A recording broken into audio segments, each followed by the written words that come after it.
Bem-vindos todos a mais um vídeo aqui do nosso canal do YouTube da Escola Clássica. Hoje eu trouxe aqui para vocês o texto grego e o texto latino do Evangelho de Mateus, tá? O Evangelho de Mateus no capítulo 5. Tá? E quando Cristo dá o Sermão da Montanha, né, professa o Sermão da Montanha, e diz assim: bem-aventurados aqueles que choram, certo? Porque serão consolados. Nós vamos entender aqui o quão complexo é, na verdade, uma frase curta como essa aqui, o quanto ela pode ser aprofundada se nós lermos os evangelhos em grego e latim.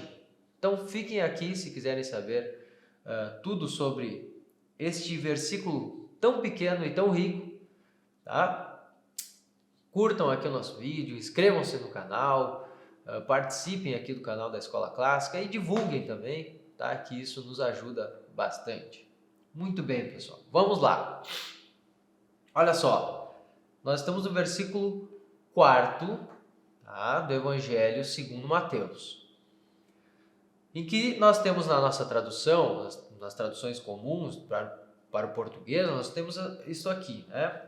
Bem-aventurados aqueles que choram, porque serão consolados.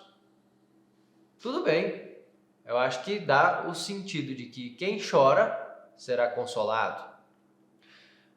Mas notem, né, o Sermão da Montanha ele tem uma ideia, ele começa num pobres de espírito, né? Quando a gente diz aqui, a gente lê aqui, beati pauperes spiritu, tá? Então, bem-aventurados os pobres de espírito. E depois ele diz assim, bem-aventurados os que choram. Notem como é difícil com a nossa tradução, né, com as traduções em português, entender que de pobre de espírito para que chora, e depois para que tem fome de justiça, etc., nós temos uma graduação. Nós temos aí graus de, vamos pensar assim, de submissão a Deus. Nós temos graus de obras feitas para Deus. Tá? Nós temos aqui graus de atitudes, certo? Ou graus de hábitos, vamos pensar assim. Né? Um grau de estado de vida. Tá? Só para dar ideia para vocês, então, de que há uma graduação aqui. Tá? Isso aqui às vezes passa despercebido para quem lê a Bíblia em traduções e tudo isso. Pode passar também para quem lê a Bíblia original. É preciso pensar para chegar até essa ideia, entender bem que há uma graduação. Mas o que eu quero chegar aqui, bom, vamos ler primeiro o nosso versículo em latim. Beati qui lugent, quoniam ipsi consolabuntur. Consolabuntur, tá? Então, nós temos aqui, em latim, nós temos essa ideia de lugent, primeiro, né? Beati nós já sabemos que é bem-aventurado, abençoado. Então, tanto é que nós temos a mesma forma que nós dizemos bento, nós temos aqui na verdade, bento vem de benedictus, tá? Mas isso vai ser quase como um sinônimo em português. Então, beato e bendito, né? E bento, às vezes. Mas nós temos aqui, então, beati no sentido de bem-aventurado, né? Então, beatus é aquele que é abençoado, tá? Aquele que é realmente abençoado, tá? Qui lugent, aqueles que... E aí nós temos a tradução, aqueles que choram. Mas aqui, em latim, esse lugent, isso aqui é muito importante, tá? Isso aqui é muito importante que vocês entendam. Este qui lugent dá a ideia de plorare, né? Dá a ideia de chorar, tá? Copiosamente, dá a ideia de lamentar-se também. Quoniam, porque eles mesmos, quoniam ipsi, eles mesmos, consolabuntur, aqui está na voz passiva e no futuro, serão consolados, tá? Serão consolados.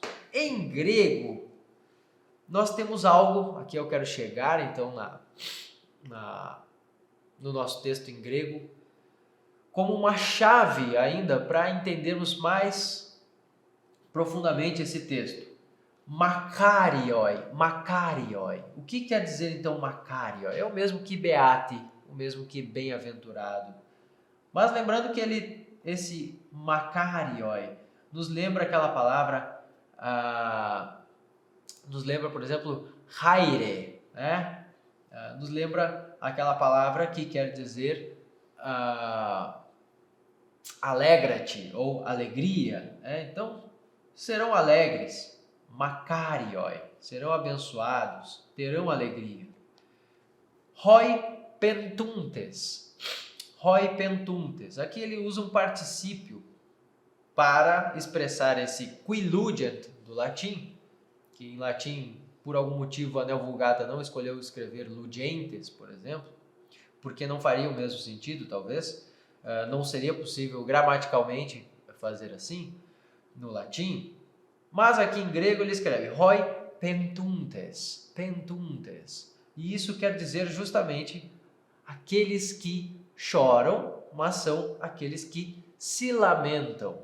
E nós pensamos, por que Cristo diria que alguém, né, deveria ou poderia lamentar-se nesta vida aqui? Bom, poderia lamentar-se pelos próprios pecados, pelos próprios erros, né, pelas próprias dificuldades, etc. Então, lamentar-se também, nesse sentido, além de chorar, porque se eu disser apenas chorar, pode ser chorar por qualquer coisa, chorar porque eu não ganhei o que eu queria, né?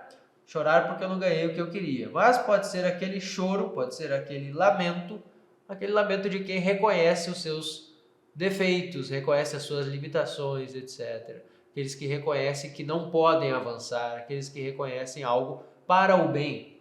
Então este pentuntes aqui nos dá um sentido um pouco mais próximo, então, de lamentar-se do que apenas chorar, tá? Do que apenas chorar aí sem motivo algum, tá? Então, normalmente se diz bem-aventurados os que choram. Mas choram? Como assim? Né? Choram lamentando-se, talvez, mas aí a tradução já não pode mais ser literal, se nós dissermos chorar lamentando-se, né? Hoti, por quê? Hoti autoi, porque eles mesmos, porque eles, hoti autoi, paracleté sontai. Paracleté sontai. Da mesma forma, nós podemos entender este verbo como aqui a voz passiva, porque serão consolados, né? E no futuro também, paracleté sontai, porque serão consolados. Mas uma coisa interessante aqui é que nós temos uma preposição nesta palavra, para, que vem de ou melhor, nós temos aqui um prefixo nesta palavra que vem da preposição para. Para, que significa próximo em grego. Então, nós vemos aqui, paracleté sontai. Tentem dizer isso, paracleté sontai. Tá? Nós vamos ter isso. Então, paracleté sontai. Este para dá o sentido de próximo. E esse kleté sontai vem justamente de kalei, chamar. Ego kalou, eu chamo, eu te chamo, né? Ego se kalou, eu te chamo, por exemplo. Tá? Nós temos aqui esse kleté sontai vindo de kalei, kalém também, tá? E o mais interessante então é que o que significa literalmente a junção, então, este verbo kalei com para, com próximo, né? Com a ideia da preposição que agora se torna aqui um prefixo. Da ideia de chamar para perto de si, aproximar alguém de si. Então, serão chamados para perto, né? Serão chamados para perto do coração de alguém, de outra pessoa, dá esse sentido. Isto é consolar. Então, chamar para perto, trazer para perto de si, trazer para perto do coração. Notem, só uma palavra grega com esse sentido pode nos levar a tal imediatamente a tal sentido de consolação, né? do que é consolar-se. Makarioi hoi pentuntes, hoti autoi parakletesontai. Então, bem-aventurados aqueles que choram, lamentando-se, porque serão consolados, porque serão chamados para perto. E nós, aqui nas palavras de Cristo, ainda podemos imaginar. Os padres podem ainda também, podem, enfim, opinar aqui, me dizer se é um exagero meu pensar que serão chamados para perto do próprio Deus Pai, né? Do próprio Deus, próprio Pai Celestial, Pai de Cristo, né? O Pai de Jesus, o Pai, com letra maiúscula. Tá? Então, parakleteson, tá? Serão consolados por Deus, ou serão ali, então, chamados para perto do grande Pai Celestial. Né? Makari oi hoi pentuntes hoti autoi parakleteson. Muito bem, espero que tenham observado aqui os detalhes dessas palavras, tá? Então, eu foco aqui a exposição em Makarioi, pentuntes e parakleteson. Tá? São 3 palavras importantíssimas que têm um valor semântico muito, muito profundo aqui para nós e que vão mudar de vez a nossa leitura aqui do Sermão da Montanha. Certo? Muito obrigado e até uma próxima.